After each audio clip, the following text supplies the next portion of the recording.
இளையராஜாவோட பாடலுக்காகவும் அவரோட பின்னணி இசைக்காக மட்டுமே ஓடி வெட்டி அடிச்சு எத்தனையோ திரைப்படங்கள் இருக்கு. இந்த ரியல் கம்போசர் அப்படின்னா அது இளையராஜா அவர்கள் மட்டும்தான். இளையராஜா அவர்கள் மட்டும்தான் அந்த இசையை நோட்ஸால எழுதக்கூடிய வல்லமை படைத்த ஒரு நபர் இந்த இந்திய സിനിമ. പിയാനോ ഇല്ലാതെയോ അല്ലെങ്കിൽ ഒന്നുമില്ലാതെ അത് ഞാൻ കണ്ടത് മൊസാർട്ട് വെറും പേപ്പറിലാണ് നൊട്ടേഷൻ എഴുതുന്നത്. അതുപോലെ ഒരൊറ്റ ആളെ நமக்கு കാണാനൊക്കെ ഉള്ളത് രാജയാണ്. அது நான் அவர் நோட்ஸ் எழுதும்போது பக்கத்தில் உட்காந்து பார்த்துருக்கேன் நான். இல்லை ரீரிகார்டிங் சார், படம் ஓடிக்கிட்டே இருக்கும் சார், எழுதிட்டே இருப்பார் சார், பார்த்து எழுதிட்டே இருப்பார். அவர் எழுதி கொடுத்து நோட்ஸ் மட்டும் தான் வரும் சார். அந்த இப்படி இருப்பார் இல்லையா, அந்த நோட்ஸ் மட்டும் தான் வரும் அந்த நோட்டில் இருந்து. இவர் ஒரு ஒரு வாய்ஸுக்கு சொல்லி பார்த்து அதில் கரெக்ஷன் சொல்ல மாட்டார் சார்.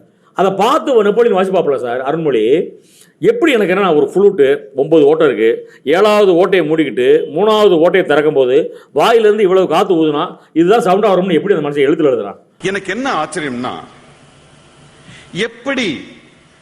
எப்படி ஒரு மனிதன், நான் மியூசிக் எழுதுவாங்கன்னு கேள்விப்பட்டிருக்கேன். அது கோடா இருக்கும், இப்படி எல்லாம் இருக்கும், ஒரு 8 கோடுக்குள்ள எழுதுவாங்க. என்ன ஒரு மனிதன் எப்படி சரளமாக ஒரு கவிஞன் கோவத்தில் அல்லது காதலில் அல்லது வீரத்தில் எழுதுவது போல அவ்வளவு வேகமா இந்த ஸ்பீட்.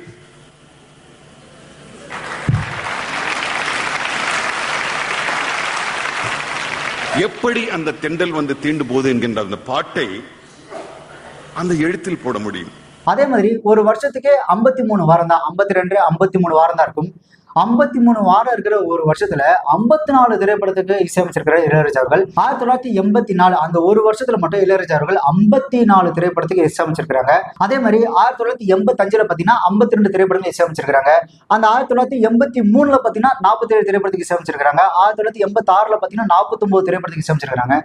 அவரால் எப்படி இதெல்லாம் சாத்தியமாச்சுன்னு எனக்கு இன்ன வரையும் ஆச்சரியமா இருக்கு. இவ்வளவு திறமையான ஒரு மனிதரை இன்னமும் குறை சொல்லிதான் இருக்கிறாங்க. ஆக்சுவலா அவரை குறை சொல்றது இப்ப இல்ல, அவரோட முதல் படத்துல இருந்து தான் இருக்கு. ஆனந்த விகடன்ல பாத்தீங்கன்னா இந்த அன்னக்கிளை திரைப்படத்துக்கு விமர்சனம் எழுதியிருந்தாங்க. அந்த அன்னக்கிளை திரைப்படம் ஒரு மிகப்பெரிய வெற்றி திரைப்படமா அமைஞ்சதுக்கு காரணமே இளையராஜா அவர்கள் தான். ஆனா அந்த விமர்சனத்துல இளையராஜா அவர்களை பத்தி ஒரு இடத்துல கூட ஆனந்த விகடன் குறிப்பிடவே இல்லை. அது என்ன சொல்றது, நான் தான் ஏற்கனவே சொன்னேன் இல்லையா, இளையராஜாவோட வருகை அப்படின்றது இங்க பல பேருக்கு சுத்தமா பிடிக்கல.